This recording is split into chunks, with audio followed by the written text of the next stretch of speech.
Welcome, everyone. My name is Lucie. I'm the founder of Childhood Potential Club and Montessori Parenting Courses. And I have Nicole with me, Nicole Cheever. Hi, Nicole. Hi, I'm so happy to be here. So, Nicole, you are a Go Diaper Free certified coach. You are a mom of three. You practiced part-time elimination communication with your first two children, and you started from birth with your third one. You also host a Go Diaper Free podcast, and you Mhm. coordinate the certified coach program. And you live in San Francisco. What did I forget? And what do you want to add? That's great. That pretty much covers it all. Let's jump into the topic. Nicole, my first question will be about elimination communication because you practiced it with all three of your children. And I would like you to talk about the concept that people can start from birth, and if you can explain how it can be integrated into the daily routine of the parents and how it can benefit the whole process of early potty training. Absolutely. We refer to EC often as the original infant pottying method. Diapers in any commercial capacity have only been around for about 100 years or so.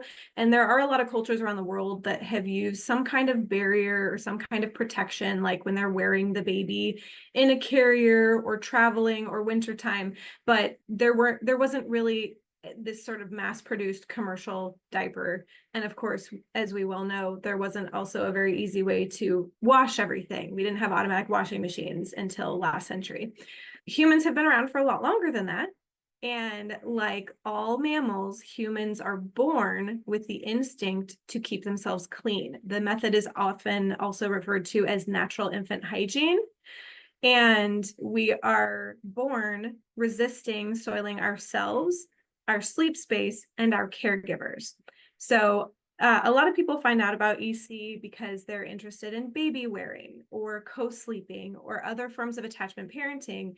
And it just sort of fits really well in with that because it's another way, another layer of communication, another way of being in tune with your baby and tending to their needs.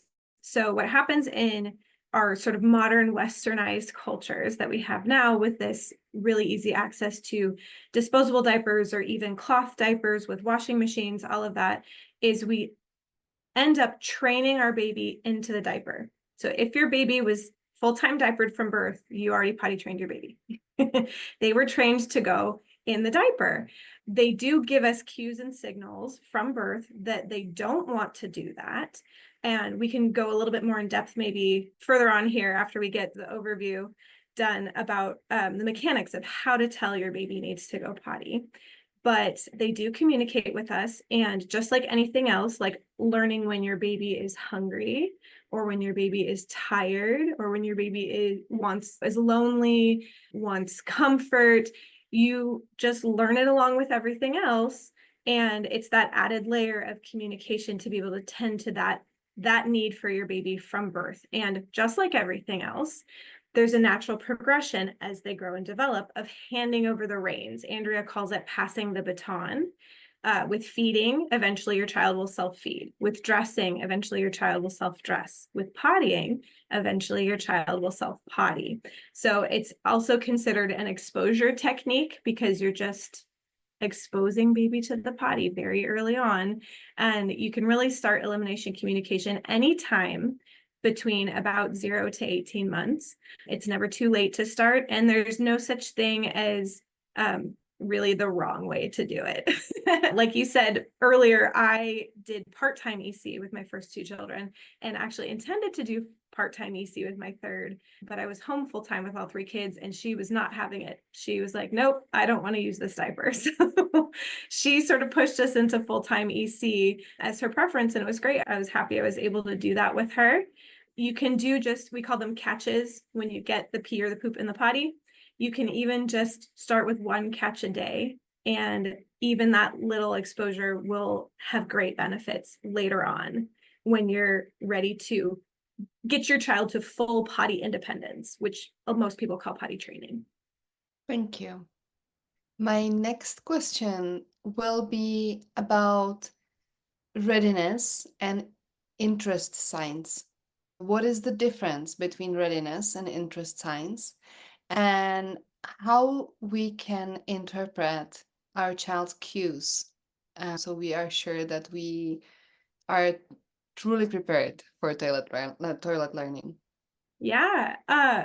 So we have to do a little bit of history. They're right around the time that disposable diapers became commercially available. This was the late 1950s. This is a post-war era, and there was a big emphasis on convenience, but people also were not really interested in putting paper on their babies' bottoms. They were usually using cloth diapers, soft cotton, natural, and just the idea, the sound of putting paper against their baby's sweet, soft skin just was not appealing. So they were not popular. And so what Pampers did is they hired T. Barry Brazelton, who is a really well-respected, well-known, highly lauded pediatrician.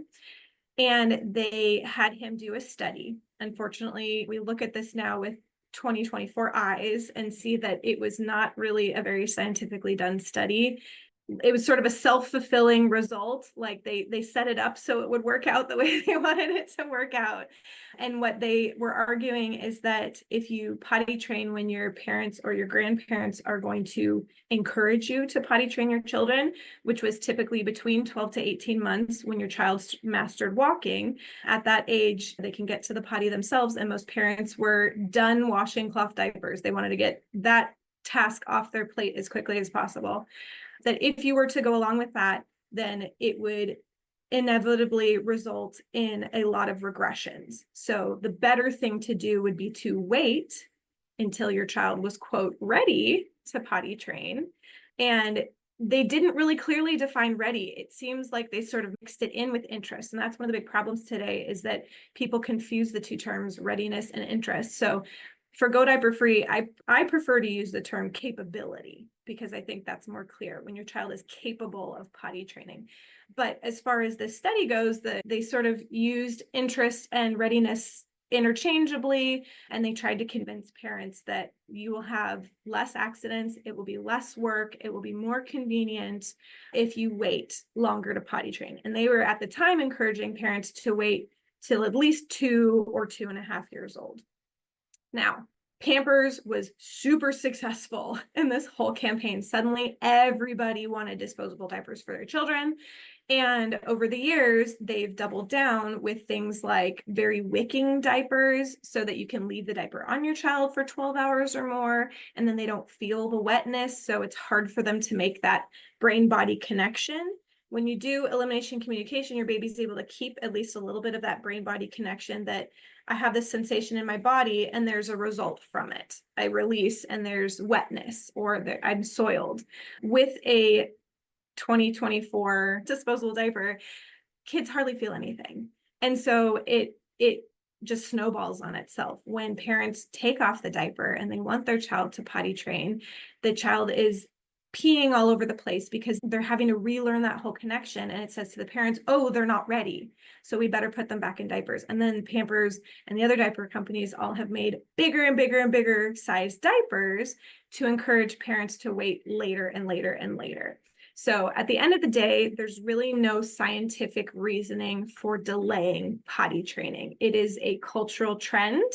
It is not a medical necessity. Unfortunately, when you have for-profit corporations entrenched with the medical community, we've gotten Pampers paying for medical textbooks that say children don't have sphincter control until they're 18 months or 9 months. Or when you talk to different nurses, you'll hear 100 different ages that children supposedly develop sphincter control. Babies are born with sphincter control. It's not developed yet, right? They can't hold it for very long. It gets stronger and more developed as the child grows. But there's a lot of proof just in, for instance, if you have a newborn in a diaper, they bear down in order to pee or poop. And so they have muscle control. It's just very weak. It's very new. We just have all of these tendrils of information really just encompassing the whole culture, and try to encourage parents to wait. And in the recent decades, the more studies we've done about actually what the child's capability is, both physically and developmentally, we're finding that babies are in fact born with sphincter control. Delaying potty training only delays the end of potty training. It does not guarantee anything as far as whether you're going to have regressions, whether you're going to have resistance.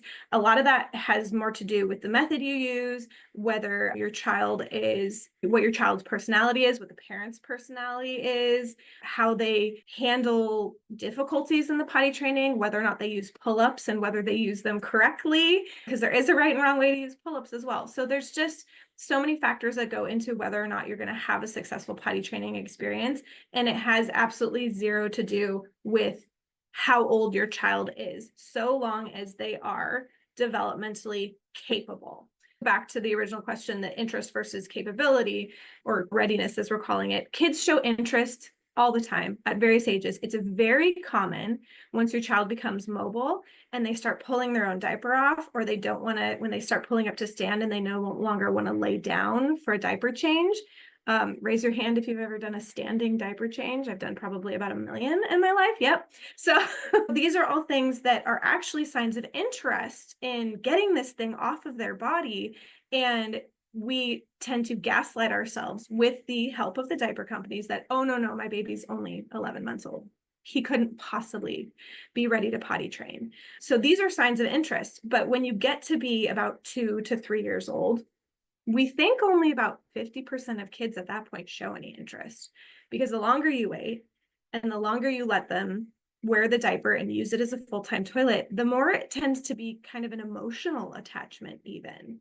And then you're not only dealing with their ability to learn the process, you're dealing with this emotional attachment, this sort of like safety item that they don't want to let go of, because they've been doing this in their entire life, and their brain is developed that to a point now where they have separation anxiety and all these other things going on. So it becomes even more difficult for a lot of people. Withholding actually increases, I think, as much as 50% when you pass 2 years old for potty training. So then we get into fear with the parents of constipation issues and all these other things. So it tends to really be very, very difficult for people. But for capability, and I believe this is a Montessori principle, right? That between the ages of 12 to 18 months is considered the sensitive period.